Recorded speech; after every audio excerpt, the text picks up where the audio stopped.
ఈరోజు ప్రశ్న, which author has been selected for the prestigious Booker prize 2025 ప్రతిష్టాత్మక Booker prize 2025 జాబితా లాంగ్ లిస్ట్లో చోటు దక్కించుకున్నటువంటి రచయిత్రి ఎవరు అంటే బూకర్ ప్రైజ్లో ఆమె రాసినటువంటి నావెల్కు చోటు దక్కింది. ఆమె ఎవరు చూద్దాం ఒకసారి.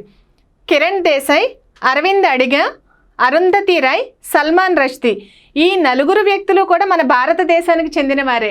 కానీ ఈ సంవత్సరం 2025లో బూకర్ ప్రైజ్ కోసం ఈమె రాసినటువంటి నవల చోటు దక్కించుకుంది. ఎవరామా అనేసి కిరణ్ దేశాయ్. కిరణ్ దేశాయ్ ఈమె భారతదేశానికి చెందినటువంటి ప్రసిద్ధ రచయిత్రి. అంతేకాక ఈమెకి 2006వ సంవత్సరంలో ద హెరిటెన్స్ ఆఫ్ లాస్కు మ్యాన్ బూకర్ ప్రైజ్ గెలుచుకున్నారు. అంతేకాక the national book of critics సర్కిల్లో కూడా ఈమె ఫిక్షన్ అవార్డును గెలుచుకున్నారు. ఈమె తల్లి అనితా దేశాయ్. ఈమె బూకర్ ప్రైజ్లో 3 సార్లు అంటే బూకర్ ప్రైజ్ కోసం 3 సార్లు ఈమె షార్ట్ లిస్ట్ చేయబడ్డారు. ఇప్పటి వరకు మనం కిరణ్ దేశాయ్ గురించి తెలుసుకున్నాము. నెక్స్ట్ వీళ్ళ ముగ్గురు కూడా భారతదేశానికి చెంది వీరు కూడా బూకర్ ప్రైజ్ను గెలుచుకున్నారు.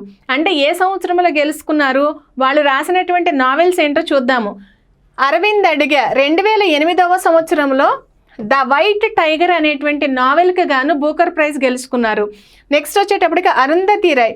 అరుంధతి రాయ్ 1997వ సంవత్సరంలో the God of small things అనేటువంటి నావెల్కు బూకర్ ప్రైజ్ గెలుచుకున్నారు. నెక్స్ట్ వచ్చేటప్పటికి సల్మాన్ రష్దీ. సల్మాన్ రష్దీ 1981వ సంవత్సరంలో మిడ్ నైట్స్ చిల్డ్రన్ అనేటువంటి నావెల్కి గాను ప్రతిష్టాత్మకమైనటువంటి బూకర్ ప్రైజ్ అవార్డు గెలుచుకున్నారు.